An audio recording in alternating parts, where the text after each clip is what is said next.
Please welcome Katerina Matsa.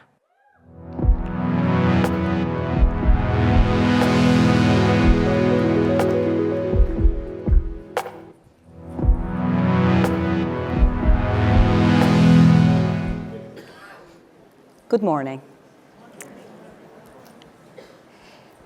For most of modern history, we talked about the news as something shared.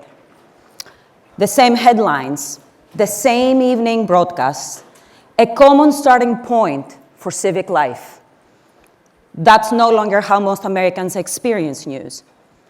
Today, people move through a constant river of information shaped by algorithms, identity, and choice.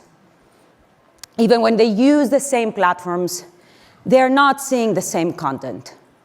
This means the story we're telling now isn't just about journalism. It is about a much broader civic information ecosystem. And at the center of that ecosystem is the individual, deciding what counts as news, how much attention it deserves, and whether it's trustworthy enough to engage with at all. Our research shows that Americans no longer share a common information stream. Even on the same social media platforms, people are not consuming the same news.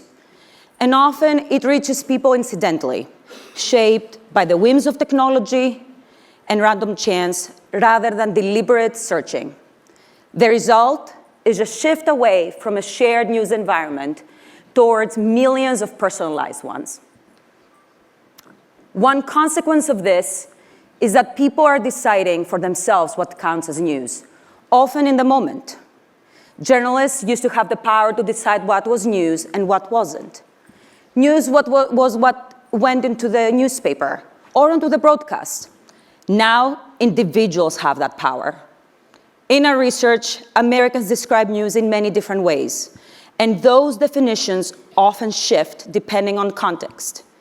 People tend to recognize news based on relevance, tone, and trust.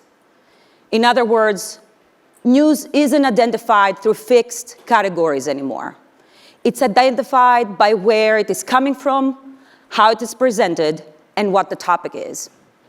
What's especially striking is that what people say counts as news doesn't always line up with how they actually engage with day to day.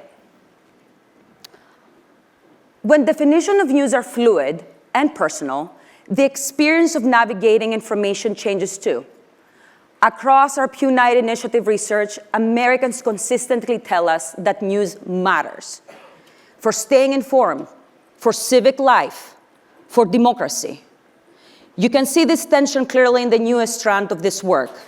Most Americans say being informed matters for voting, but far fewer say closely following the news is central to being a good citizen.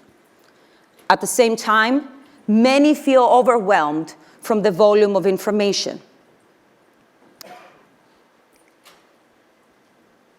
And unsure how to navigate it. Information is constant, decisions feel individualized, and the responsibility to sort through what's credible or relevant often falls on the person encountering it.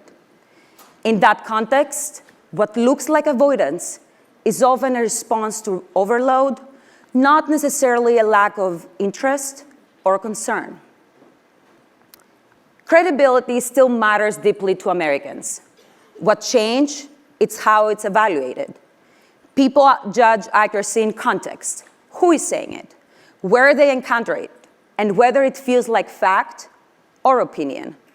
Those judgments are shaped not just by content, but by trust, familiarity, and how closely a source aligns with someone's political views.